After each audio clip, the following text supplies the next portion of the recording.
নিমডাঙ্গা গ্রাম যেন সন্ধ্যা লাগলেই নিস্তব্ধতায় ভরে যায়। রাত 8টা নাগাদ গ্রামের মানুষগুলো তাদের ছোট থেকে বড় সকল দোকানগুলো বন্ধ করে বাড়িতে গিয়ে ঘুমিয়ে পড়ে। এই গ্রামকে ঘিরে আজকের ঘটনাটি। বাদলা রাতের ভাতের হোটেল। রাত আনুমানিক 8:20 প্রতিদিনের ন্যায় আজও গ্রামটি নিস্তব্ধ হয়ে পড়েছে। সন্ধ্যা থেকে আকাশটা ভারী মেঘে ছেয়ে আছে, বৃষ্টিও পড়ছে মুষলধারে। এমন এক রাতে লখাই তার ট্রলি ট্র্যাকে করে একটি বেওয়ারিশ লাশ নিয়ে যাচ্ছে, লাশটির দাহ করতে।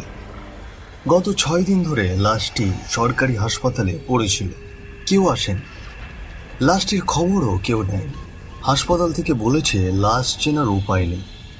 লাশের গায়ে খুব একটা মাংস ছিল না, ছিল শুধু হাড় আর রক্তমাখা কিছু পচে যাওয়া মাংস। শেষমেশ হাসপাতাল থেকে লাশটি রিলিজ করেছেন এবং লখাইকে এই লাশের দায়িত্ব দিয়েছেন। তবে লখাই একা নয়, তার সঙ্গে আছেন ফটিক, হাসপাতালের ঝাড়ুদার। রোগা লিকলিকি চেহারা, মুখের হাড়গুলো যেন আধা ইঞ্চি বেরিয়ে এসেছে সামনের দিকে। শরীরে তার মাংস না থাকলেও মনে সাহস আছে বটে। ওস্তাদ ঘুমাইতেছো? মালটা একবার দাও দেখি, এক ঢোক খেয়ে নি। দিনরাত তো হাসপাতালের মধ্যেই থাকিস, রাত জাগতে হয় না বললেই চলে। তা তোর আবার এসব স্বভাব হলো কবে থেকে শুনি? সে কি আর এমনি এমনি হয়েছে ওস্তাদ, যা দামি মাল কিনলা দেখাই তো গলা সুইকা গেল। লখাই তার হাতটা পিছনে দিলেন, বোতলটি বের করে ধরিয়ে দিলেন ফটিকের হাতে। ওস্তাদ, তোমার একটা প্রশ্ন করুম ভাবতেছি, কিন্তু আজও করা হয়নি। হ্যাঁ, তা বল না, ভয়ের কি আছে?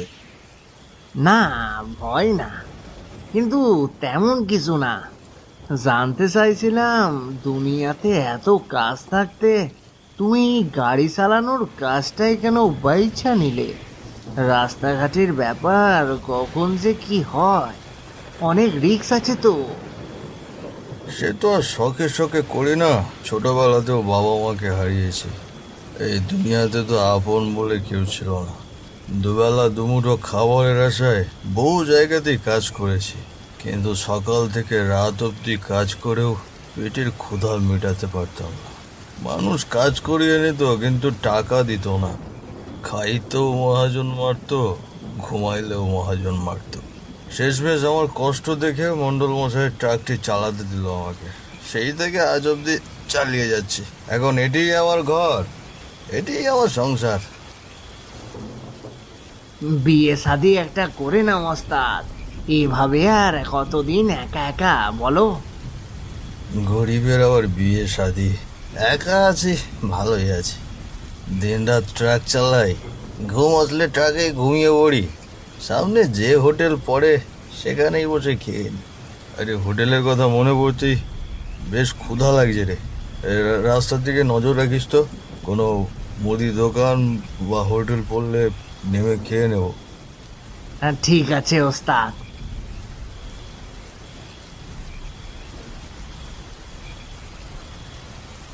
বৃষ্টির মধ্যেই ট্রাকটি চলেছে নির্জন পথ ধরে।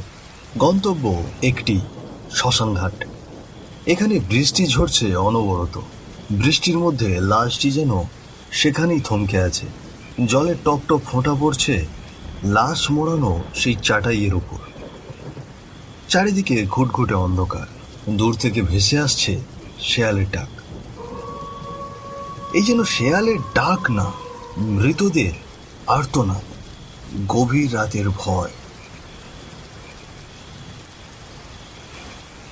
এমন সময়ে তারা লক্ষ্য করল ওই দূরে টিম টিম করে একটি আলো জ্বলছে।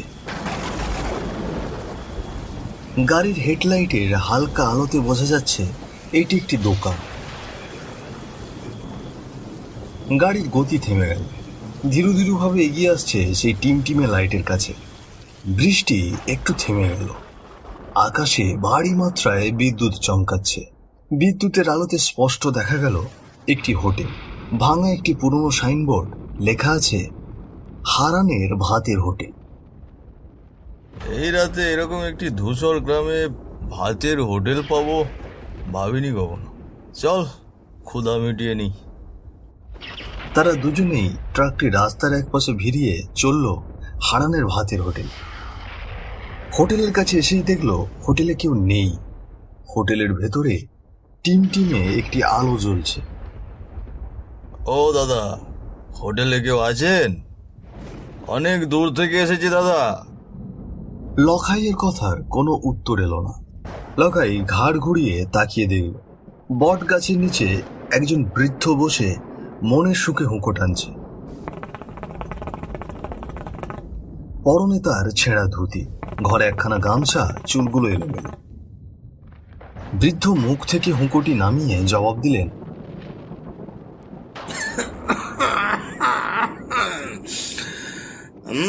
তা কোত্থেকে আসা হলো এত রাতে শুনি? এই গ্রামে তো এত রাতে কেউ প্রবেশ করে না। খাবার কিছু হবে?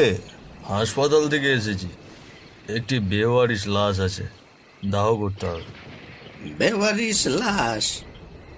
কেন, লাশের কি কেউ নেই? লাশের তো স্ত্রী, মেয়ে, সংসার সবকিছুই থাকতে পারে। তা তোমাকে এত কিছু জানতে হবে না করো, যদি পারো তো কিছু খেতে দাও তো, ভীষণ ক্ষুধা লাগছে। হোটেলে কোনো খাবার নেই, যা ছিল 8টার আগেই সব শেষ। এই অবেলায় এলে কি খাবার পাওয়া যাবে?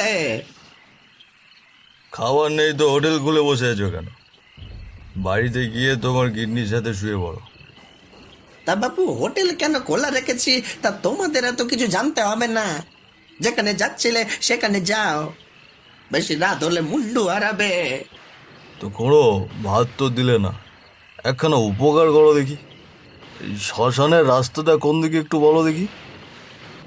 আমার বাড়ি বাপু শ্মশানের পাশেই, যদি চাও তো আমি পথটা দেখিয়ে দিতে পারি।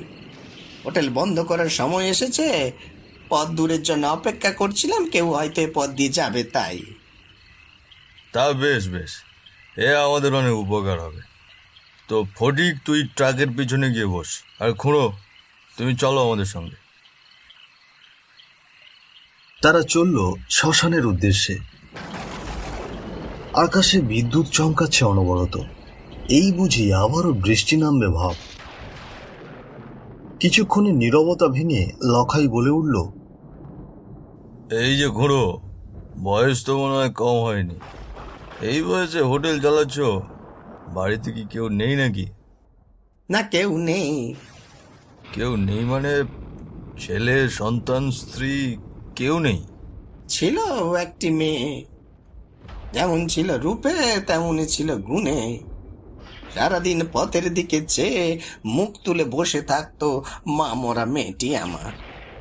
ছোটবেলায় মাকে হারিয়েছিল, বলে পিঠে মানুষ করেছে পিসি। কিন্তু মেয়েটা আমার খুব বুদ্ধিমতী ছিল রে। সারাদিন বাড়ির কাজ করত, বাপের সেবা করত, আর সন্ধ্যা লাগলে বইয়ের উপর মুখ বুজে পড়ে থাকতো। কলেজে প্রথম হয়েছিল মেয়েটা। অনেক বড় ঘর থেকে সম্বন্ধ এসেছিল মেয়েটার জন্য। ছেলে নাকি আমেরিকা না কোথায় থাকে, কিন্তু তার হলো না। কেন গো খুঁড়ো, শেষমেশ কি হলো? সে এক করুণ ঘটনা বাপ, করুণ ঘটনা। যাক, এসব মনে করে আর কষ্ট পেতে চাই না। আমার ভাগ্যটা খুব নিষ্ঠুর রে, খুব নিষ্ঠুর। হ্যাঁ, মানুষের কত কষ্ট খুঁড়ো এই দুনিয়াতে, কে আছে বলো কষ্ট ছাড়া? আর কিছুক্ষণ পরেই কিন্তু শ্মশান আসবে। এই শ্মশানে সচরাচর রাতের বেলা কিন্তু কেউ আসে না।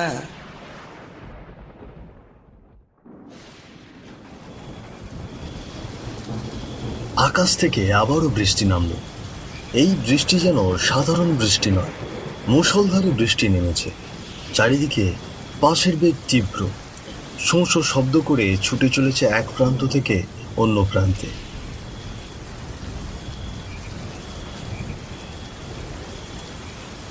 খানিকক্ষণ বাদে তারা পৌঁছে গেল শ্মশানে। কিন্তু কি আশ্চর্য, শ্মশানে আগে থেকে একটি চিতা জ্বলছে। বৃষ্টির মধ্যেও দাউ দাউ করে জ্বলছে আগুন। তারা একদম শ্মশানের সামনে এসে ট্রাকটি দাঁড় করালো। সে কি করো, এই বৃষ্টির মাঝে শ্মশানে আগুন জ্বলছে কিভাবে? এ তো কিছুতেই সম্ভব না। চিতাটি যে এই লাশটির জন্যই অপেক্ষা করছে রে, এই লাশটির জন্যই।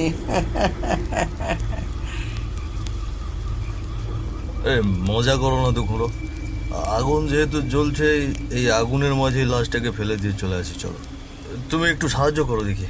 ঠিক আছে ঠিক আছে। এমন সময় তারা গাড়ির পিছনে গিয়ে যা দেখলো তা দেখার জন্য তারা একদমই প্রস্তুত ছিল না। দেখলো ফটিকের রক্তাক্ত লাশ পূর্বের লাশটির পাশে পড়ে আছে। ঘাটটা মটকানো দেখে মনে হচ্ছে কেউ চোখ দুটো উপড়ে নিয়েছে, জিভটা সামনে বেরিয়ে এসেছে। কি খুড়ো, আমি কি দেখছি? এসব কি হচ্ছে খুড়ো? কত কি হচ্ছে আর কত কি হবে তা যে উপরওয়ালা জানেন। কি হচ্ছে এসব? খুড়ো খুড়ো, চলো জলদি এখান থেকে পালাই, এখানে আর থাকা ঠিক হবে না। না না, লাশটি এভাবে ফেরত নিয়ে যাওয়া ঠিক হবে না। লাশটি থেকে যে দুর্গন্ধ ছড়াচ্ছে। তো চলো লাশটা নামিয়ে জলদি জলদি চিতায় ফেলি। তারা দুজন লাশটির দুপাশে ধরে গাড়ি থেকে নামালেন। আর এদিকে মুষলধারে বৃষ্টি হচ্ছে। এই বৃষ্টির মধ্যেই জ্বলছে চিতা। তারা লাশটাকে নিয়ে চিতায় শুইয়ে দিলেন। চিতা জ্বলছে পটপট শব্দ করে। শুনে যেন মনে হচ্ছে হাড়গুলো খুব সহজেই জ্বলে পুড়ে ছাই হচ্ছে। লখাই লক্ষ্য করল লাশটি উঠে বসেছে। লাশটি তার দিকে তাকিয়ে অনবরত হেসে যাচ্ছে।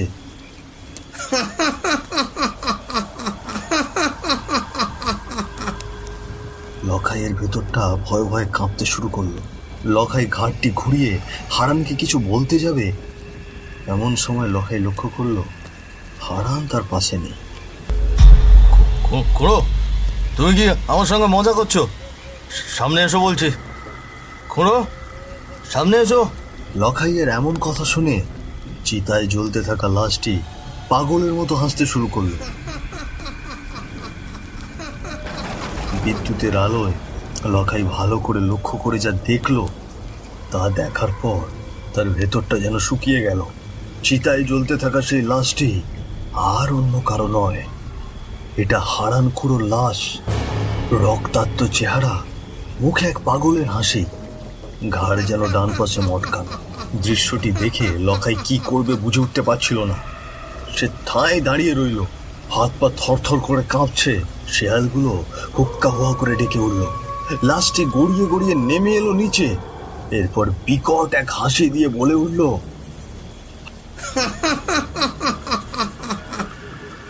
মনে নেই ছদিন আগের ঘটনা? তাহলে শোন। হারান খুড়ো ছিলেন একজন ভ্যান চালক। বয়স অনেক হয়েছে, শরীরের ভারে তার ভ্যান চালাতে ভীষণ কষ্ট। একদিন তার মেয়ে মায়া হারানকে বলল, বাবা, এই বৃদ্ধ বয়সে তুমি এত কষ্ট করো, এটা আমি সহ্য করতে পারি না। টিউশন পড়িয়ে 40,000 টাকা জমিয়েছি। তেঁতুলতলার নিচে আমাদের যে জমি আছে সেখানে তুমি একটি ভাতের হোটেল খোলো বাবা। আমি বাড়ি থেকে রান্না করে দেবো, তুমি নিয়ে গিয়ে বিক্রি করবে। আরে এ তো তুই বেশ বুদ্ধি দিয়েছিস মা। আর তোর হাতের রান্না যে একবার খাবে সে জীবনেও আর কখনো সেই রান্না ভুলতে পারবে না। এভাবেই তারা শুরু করলো হারানের ভাতের হোটেল। ধীরে ধীরে মুখরিত হয়ে গেল তাদের হোটেলটি। দূর দূরান্ত থেকে মানুষ এসে খেয়ে যেত হারানের হোটেলে। দেখতে দেখতে কেটে গেল 2 বছর। হারান এখন অনেক সচ্ছল। তার মেয়ে কলেজে প্রথম স্থান অধিকার করেছে। অনেক বড় বড় ঘর থেকে সম্বন্ধ এলো হারানের মেয়ের জন্য। বিয়ের দিন ঘনিয়ে এলো। হারান তার অতীতের ভ্যান গাড়িটি নিয়ে শহরে গিয়েছিল মেয়ের বিয়ের বাজার করতে। তার একটাই ইচ্ছে, সে নিজে হাতে মেয়ের বিয়ের বাজার করবে এবং ঘাম ঝরিয়ে বাজারগুলো এনে ধুমধাম করে মেয়ের বিয়ে দিয়ে বিদায় জানাবে। বিকেল আনুমানিক 5:30। হারান ভ্যান ভর্তি করে সওদা নিয়ে বাড়ি ফিরছিল। এমন সময় মাতাল হয়ে গাড়ি চালাচ্ছিলেন লখাই। গাড়িটি হারানের ভ্যানের পিছনে এসে জোরে জোরে হর্ন দিচ্ছিল। হারান বৃদ্ধ মানুষ, দ্রুত ভ্যান চালাতে পারছিল না। রাস্তার একপাশে যেতে তার সময় লাগছিল, কিন্তু লখাই রাগান্বিত হয়ে ভ্যানটিকে ধাক্কা মেরে চলে গেল।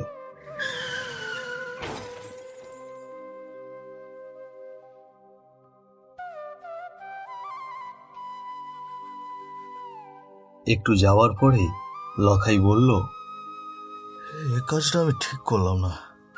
একজন বৃদ্ধ মানুষ ছিল, আমি এইটুকু সময় ধৈর্য ধরতে পারলাম না। গিয়ে দেখি লোকটা বেঁচে আছে কিনা। বেঁচে থাকলে হাসপাতালে গিয়ে ভর্তি করবো। লখাই হারানের কাছে গিয়ে দেখল হারানের মাথা দিয়ে অনবরত রক্ত ঝরছে। জিভটা বাইরে বেরিয়ে এসেছে, ঘাড়টা যেন টান পাশে বেঁকে গেছে।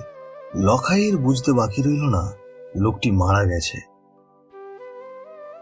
এখানে এইভাবে লাশটা ফেলে রাখলে কোনো বিপদ আসতে পারে। যাই, লাশটাকে জঙ্গলে ফেলে দিয়ে আসি, শেয়াল কুকুরে খেয়ে নেবে। গ্রামের মানুষজন জঙ্গলের মধ্যে আমার লাশ পায়। এরপর পুলিশ এসে লাশটিকে বেওয়ারিশ ঘোষণা করলো, আর তুই সেই আমার লাশটি নিয়ে এসেছিস শ্মশানে। কি দোষ করেছিলাম আমি? সুখে শান্তিতেই তো দিন পার করছিলাম। উপরওয়ালা কি কারোর সুখ দেখতে পারে না? যাচ্ছি, আমি তার কাছে যাচ্ছি এ কথার জবাব নিতে, কিন্তু তার আগে আমি তোকে শেষ করে যাব। কথাগুলো শুনে লখাইয়ের চোখ দিয়ে অনবরত জল ঝরছিল। সামান্য রাগের জন্য কত মানুষের জীবন নষ্ট হয়ে যায়। লখাই শুধু একটি কথাই বলল, আমাকে ক্ষমা করে দিও খুড়ো। কথাটি বলেই লখাই জ্বলন্ত চিতার উপর ঝাঁপিয়ে পড়ল নিজে নিজেই। আমাকে ক্ষমা করে দিও খুড়ো। আমার পাপের কোনো ক্ষমা নেই। আমার পাপের কোনো ক্ষমা নেই, কোনো ক্ষমা নেই। আমার পাপের কোনো ক্ষমা নেই, কোনো ক্ষমা নেই। মানুষের একটিমাত্র ভুল হতে পারে সারা জীবনের কান্না। তাই সর্বদা রাস্তায় মাথা ঠান্ডা রাখতে হয়, ধীর গতিতে গাড়ি চালাতে হয়। কোনোদিন না ফেরার চাইতে দেরিতে বাড়ি ফেরা ধীর ভালো। প্রিয় দর্শক বৃন্দ, আমাদের এই ভিডিওটি ভালো লাগলে লাইক, শেয়ার এবং কমেন্ট করবেন, এবং আরও নিত্য নতুন ভিডিও পেতে আমাদের চ্যানেলটি সাবস্ক্রাইব করতে একদমই ভুলবেন না।